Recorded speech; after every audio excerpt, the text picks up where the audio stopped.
Simple सी summary मैं आप लोगों को बताऊंगा जिसको आप एकदम सिंपल तरीके से आप इसको सुनकर अच्छे से समझ सकते हैं।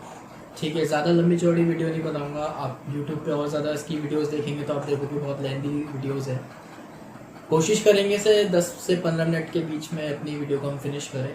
ठीक है, सो गाइज ये जो स्टोरी है the portrait of a lady, तो इसके जो ऑथर है वो है खुशवंत सिंह, और ये हमारे सामने अपनी रियल लाइफ की स्टोरी है वो एकदम शो कर रहे कि जब वो बच्चे थे, बच्चे से लगे जब वो बड़े हो गए थे, एक नौजवान बन गए थे, तो उनका अपना जो एक बॉन्ड है अपनी दादी के साथ वो कैसे कैसे रहा है। तो बेसिकली इस स्टोरी में वो अपनी दादी माँ की बहुत ज़्यादा तारीफ़ करते हैं, उनके अलग अलग फेसेस पर कि उनकी दादी माँ उनसे किस तरीके से अटैच थी, किस तरीके से ये दोनों मेमोरीज एक दूसरे से शेयर किया करते थे। तो ये सब चीज़ें इस स्टोरी के अंदर हम पढ़ेंगे। तो सबसे पहले स्टार्ट करते हैं। जब ये स्टोरी स्टार्ट होती है तो जो हमारे ऑथर है खुशवंत सिंह वो अपने ड्राइंग रूम में बैठे होते हैं। ठीक है, और उनके ड्राइंग रूम में फ़ोटोज़ होती है काफ़ी सारी। तो उसी में से एक फ़ोटो होती है उनके ग्रैंडफादर की। तो सबसे पहले वो हमें अपने ग्रैंडफादर के बारे में बताते हैं कि उनके जो ग्रैंडफादर थे वो बहुत ही ज़्यादा मीन्स उनकी बियर्ड थी बहुत ज़्यादा, उनकी चेस्ट तक आती थी। ठीक है, वो बहुत ज़्यादा बुढ़े लगते थे और ऐसा लगता ही नहीं था कि उनके कभी ऐसा कभी लगता ही नहीं था कि उनके कभी बच्चे हुआ होंगे। हमेशा ऐसे लगता था कि इनके काफ़ी सारे ग्रैंड चिल्ड्रन हुए होंगे। ठीक है, मीन्स वो इतने ज़्यादा बुढ़े लगते थे कि खुशवंत सिंह बताते हैं कि ग्रैंडफादर के कि हमें लगता नहीं कि इनके बच्चे हुए होंगे, ऐसे लगता है कि बच्चों के बच्चे भी काफ़ी सारे हो गए होंगे। ठीक है, तो इससे पता लगता है कि वो अपने ग्रैंडफादर की जो अपीयरेंस है वो पसंद नहीं करते थे। तो अब बात करते हैं दूसरे पोर्ट्रेट की। जो फ़ोटो थी वो थी उनकी ग्रैंड मदर की। तो सिमिलरली बहुत ज़्यादा ओल्ड थी वो, उनके बारे में बताते हैं कि वो बहुत ज़्यादा ओल्ड थी और रिंकल्स थे बहुत सारे उनके फेसेस पर। ठीक है, बहुत ज़्यादा झुर्रियाँ थी उनके फेस पर, और वो हमेशा वाइट कलर की साड़ी पहनकर रहती थी और उनके एक हाथ में रोजरी बीड हुआ करती थी। तो रोजरी बीड एक माला हो गई जो जाप करते हैं, तो एक हाथ में वो माला रखते लोग, तो उसे रोजरी बीड बोलते हैं। तो उनकी दादी माँ के हाथ में रोजरी बीड थी और हमेशा वो कोई ना कोई मंत्र जाप करती रहती थी जब भी खुशवंत सिंह उनको देखते थे। इसके अलावा वो कह रहे थे कि she had a stoop in her bag, मतलब उनकी दादी माँ जो थी वो झुककर चलती थी। ठीक है, पर वो अपनी दादी माँ को बहुत ज़्यादा पसंद करते थे, उनके लिए वो बहुत ज़्यादा ब्यूटीफुल लेडी थी पूरे वर्ल्ड में। ठीक है, तो यहीं से आप लोगों को पता लग सकता है कि उनके दादी माँ के बीच में जो बॉन्ड था वो बहुत ज़्यादा स्ट्रॉन्ग था, वो बहुत ज़्यादा पसंद करते थे अपनी दादी माँ को। अब आगे चलते हैं। अब वो बात कर रहे हैं कि जब वो विलेज में थे अपनी दादी माँ के साथ, ठीक है, उनके जो पेरेंट्स थे वो चले गए थे सिटी, शहर में जॉब के लिए। ठीक है, काम धंधे के लिए वो शहर चले गए थे। तो विलेज में बच्चे खुशवंत सिंह जो ऑथर है हमारे, और उनके साथ उनकी दादी माँ। तो जो विलेज में बॉन्ड था, कनेक्शन था अपनी दादी माँ के साथ, वो बहुत ज़्यादा स्ट्रॉन्ग था। वो हमें बताते हैं कि किस तरीके से उनका डेली रूटीन अपनी दादी माँ के साथ चलता था, कैसे उनकी दादी माँ उनको सुबह सुबह उठाती थी, फिर अच्छे से तैयार करके उनको ब्रेकफास्ट देकर, फिर वो बताते हैं कि वो अपनी दादी माँ उनको क्या क्या ब्रेकफास्ट देती थी। तो एक चपाती देती थी, उसके ऊपर थोड़ा बटर और थोड़ी शुगर लगाकर, ठीक है, वो उनको खिलाती थी चपाती। और उसके बाद थोड़ी सी चपाती पैक कर कर, ठीक है, वो अपनी दादी माँ के साथ स्कूल जाते थे। डेली उनकी दादी माँ उनको स्कूल छोड़ती थी। ठीक है, वो उनका डेली रूटीन था। और स्कूल के साथ में ही एक मंदिर हुआ करता था। तो खुशवंत सिंह को स्कूल छोड़ने के बाद उनकी दादी माँ उस मंदिर में चली जाती थी और वहाँ पे अपना बचा कुचा जो टाइम होता था, जब तक खुशवंत सिंह स्कूल में रहते थे तब तक वो अपना थोड़ा स्क्रिप्चर्स वगैरह पढ़कर, ग्रंथ वगैरह पढ़कर अपना जो टाइम है वो स्पेंड कर लेती थी। ठीक है, और फिर खुशवंत सिंह को स्कूल से लेकर जब वो रास्ते में होते थे घर आते वक्त, तो जो स्ट्रे डॉग्स होते थे, मतलब जो जंगली कुत्ते होते थे, गली के कुत्ते होते थे, उनको जो पैक्ड रोटी थी जो पैक करती थी वो खिला देती थी आते हुए। ठीक है, तो उस तरीके का इनका डेली रूटीन चलता था। अब इसके बाद खुशवंत सिंह हम लोगों को बताते हैं कि उनकी लाइफ का टर्निंग पॉइंट कब आया था। जब उनके पेरेंट्स ने खुशवंत सिंह को और उनकी दादी माँ को शहर बुला लिया था अपने साथ ही शिफ्ट करने के लिए, ठीक है, तो वो उनकी लाइफ का सबसे बड़ा टर्निंग पॉइंट था। क्योंकि जब वो सिटी चले गए थे अपनी दादी माँ के साथ, तो वहाँ पे टोटली उनका जो डेली रूटीन था वो चेंज हो गया था, ठीक है। वहाँ पे फर्स्ट ऑफ ऑल मॉर्निंग में स्कूल जाने के लिए उनकी मदर उनको तैयार करती थी, ना कि दादी माँ, ठीक है। उनका वहाँ पे एक इंग्लिश स्कूल था, ठीक है, जहाँ पे एक अच्छी खासी एजुकेशन थी। और स्कूल जाने के लिए भी वो अपनी दादी माँ के साथ नहीं जाते थे, क्योंकि स्कूल बस लगा रखी थी उनके पेरेंट्स ने। तो यहाँ पे आप आगे देख सकते हैं कि सिटी में आकर बहुत ज़्यादा चेंजेस आता है डेली रूटीन में। और इसी डेली रूटीन के दौरान खुशवंत सिंह और उनकी दादी माँ के बीच एक कम्युनिकेशन गैप था, जो हमने बहुत अच्छा देखा था विलेज के अंदर। सिटी में आके वो कम्युनिकेशन गैप बहुत ज़्यादा बढ़ गया था, ठीक है। वो जो बॉन्ड था वो कहीं ना कहीं फेड अवे नज़र आ रहा था, ठीक है। इसके बाद खुशवंत सिंह बताते हैं कि जब उनको लगने लगा कि उनके उनके दादी माँ के बीच बहुत ज़्यादा गैप बढ़ गया है, बातचीत नहीं हो पा रही, अच्छे से बॉन्डिंग नहीं बन पा रही, तो वो अपनी दादी माँ को बताते हैं कि उनके ये सब्जेक्ट्स हैं स्कूल में, जैसे आर्किमिडीज प्रिंसिपल उनको पढ़ाया जा रहा है, ट्रिग्नोमेट्री, ये सब चीज़ें पढ़ाई जा रही है। तो ये सब सुनने के बाद जो उनकी ग्रैंड मदर थी वो बहुत ज़्यादा नाखुश थी, उनको खुशी बिल्कुल नहीं थी, क्योंकि विलेज में उनके सब्जेक्ट कुछ और हुआ करते थे। उनको ग्रंथ वगैरह पढ़ाए जाते थे, रिलीजन के बारे में पढ़ाए जाते थे, कल्चर के बारे में ये सब चीज़ें पढ़ाए जाते थे। और उसके बिल्कुल अपोजिट यहाँ पे सिटी में उनको कुछ और ही एजुकेशन मिल रही थी, जो कि उनकी दादी माँ को बिल्कुल पसंद नहीं आ रही थी। उनका मानना था कि बच्चों को रिलीजन के बारे में, स्क्रिप्चर्स, इन सब चीज़ों के बारे में अच्छी नॉलेज देनी चाहिए, ना कि इस तरह के सब्जेक्ट्स के बारे में उनको पढ़ाना चाहिए।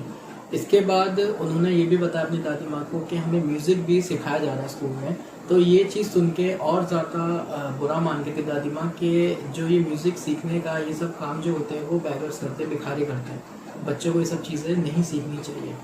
तो खुशवंत सिंह को जब फील हुआ कि उनकी दादी माँ को बिल्कुल भी चीज़ें पसंद नहीं आई है, तो उन्होंने आगे से ये सब चीज़ें उनको बतानी भी बंद कर दी थी, ठीक है। इसके बाद जब हमारे ऑथर जब बड़े हो गए थे, ठीक है, तो उसके बाद क्या हो गया था, थोड़े थोड़े जब वो बड़े होने लगे थे तो उनके पेरेंट्स ने हमारे ऑथर को सेपरेट रूम दे दिया था रहने के लिए।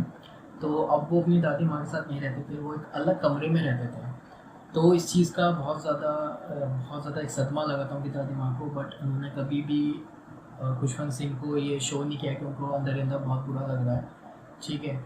तो खुशवंत सिंह जब दूसरे रूम में शिफ्ट हो गए थे, तो उसके बाद उनकी दादी माँ ने अपना जो फेवरेट टाइम, मतलब टाइम पास करने के लिए जो एक काम बनाया था, तो विलेज में वो क्या करती थी, वो स्ट्रे डॉग्स को जब वो स्कूल से घर लौटते थे तो स्ट्रे डॉग्स को वो क्या करती थी, चपाती खिलाती थी। तो यहाँ पे अपना फेवरेट टाइम उन्होंने क्या बना रखा था कि जो ब्रेड के छोटे छोटे टुकड़े होते हैं तो वो स्पैरोज को, चिड़िया को वो खिलाती थी, ठीक है। तो इस तरीके का फेवरेट टाइम उन्होंने अपने घर पे बना रखा था खुशवंत सिंह की दादी माँ ने। अब इसके बाद क्या हुआ, जब खुशवंत सिंह यूनिवर्सिटी में आ गए थे, उन्होंने फर्दर स्टडीज़ के लिए, मीन्स आप कह सकते हो जब अब्रॉड जा रहे थे अपनी और हायर एजुकेशन गेन करने के लिए, तो उस वक्त भी उनकी दादी माँ को बहुत ज़्यादा बुरा लगा था। वो चाहती नहीं थी कि खुशवंत सिंह बाहर जाए पढ़ने के लिए, ठीक है। और खुशवंत सिंह 5 साल के लिए अब्रॉड जा रहे थे अपनी फर्दर स्टडीज़ के लिए।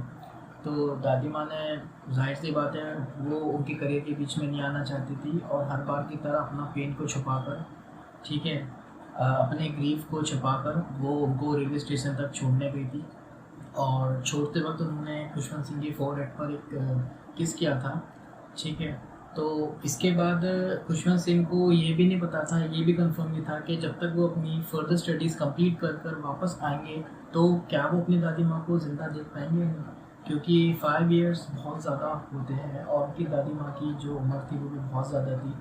तो बट वो क्या करते हैं, उनको अपनी स्टडीज़ को, अपने करियर पे फोकस करना ही पड़ा और वो फिर चले गए थे। बट जब वो वापस आए थे तो ही वॉज सरप्राइज्ड ये देख कर कि उनकी दादी माँ, जैसे वो लास्ट टाइम 5 इयर्स बैक जैसे उन्होंने अपनी दादी माँ को देखा था, एज इट इज़ वैसे उनकी दादी माँ उनको रेलवे स्टेशन पे रिसीव करने आई हुई थी। तो ही वॉज़ वेरी हैप्पी और उन्होंने बहुत टैपली हक किया अपनी दादी माँ को। बट और उन्होंने ये भी बताया हमें कि जैसे दादी माँ उनकी हर वक्त प्रे करती रहती थी, उनकी जो लिप्स थे वो मूव करते रहते थे 24/7। तो ऐसे ही इन्होंने जब हक किया अपनी दादी माँ को, तो ऐसे ही उनके जो लिप्स थे वो प्रे कर रहे थे, ठीक है। तो उससे वो हमें बताता है कि उनकी दादी माँ पे कुछ भी फ़र्क नहीं पड़ा था 5 सालों में भी, जैसे पहले थी वैसे अभी भी वो है। अब इसके बाद क्या हुआ, जब वो घर गए तो उन्होंने देखा कुछ चेंजेस, तो यहाँ पे हमने देखा उन्होंने उनमें कोई भी चेंजेस नहीं आई थी। अब इसके बाद हम बात करते हैं अगले दिन की शाम को उन्होंने एक चेंज देखा अपनी दादी माँ में। चेंज ये था कि उन्होंने इस बार कोई प्रे नहीं करी थी, जो कि बहुत ज़्यादा एक स्ट्रेंजफुल थिंग थी ऑथर के लिए कि ये हुआ क्या उनकी दादी माँ को, जो औरत हर वक्त प्रे करती रहती थी आज क्यों नहीं कर रही।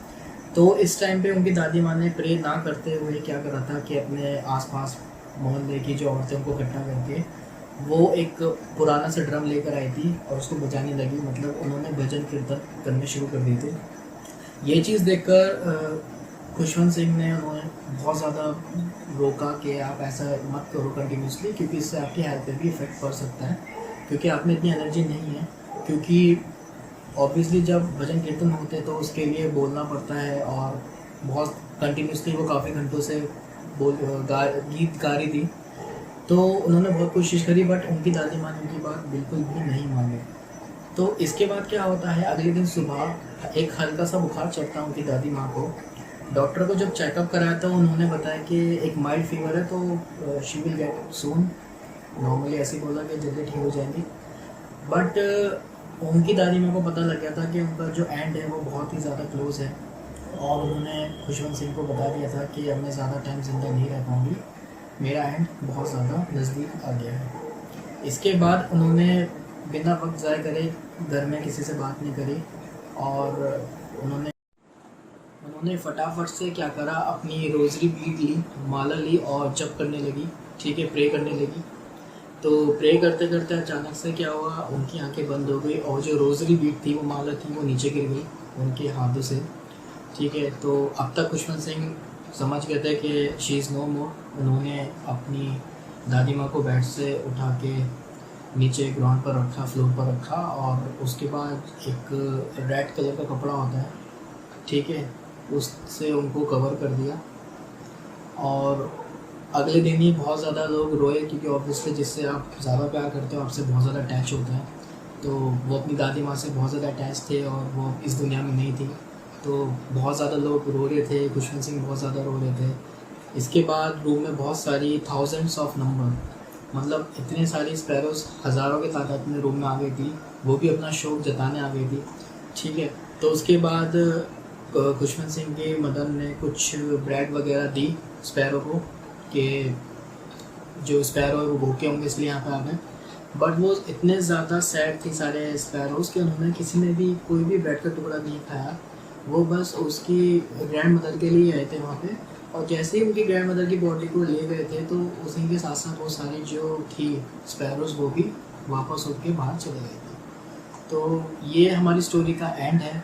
सो बहुत ही ज़्यादा इमोशनल स्टोरी थी। हमने ये देखा कि कैसे ऑथर हमारे जो अपनी ग्रैंड मदर से अटैच थे, बचपन से लेकर जवानी तक किस तरीके से उनके बीच में एक बॉन्ड रहा, एक अंडरस्टैंडिंग बनी रही। तो आई होप कि आपको ये स्टोरी अच्छे से समझ में आ गई होगी। अगर आपको कोई भी डाउट है तो प्लीज़ कमेंट बॉक्स में उसको मेंशन कर देना। और अगर आपको इसी तरीके की वीडियोस चाहिए फ्यूचर में, अगर आप चाहते हो कि मैं पूरे ही सिलेबस पे ऐसी ही स्टोरीज़ बनाता रहूँ, सो प्लीज़ चैनल को लाइक कर दिए, सब्सक्राइब कर दीजिए और इस वीडियो को ज़्यादा से ज़्यादा आप शेयर करिए। Thank you so much.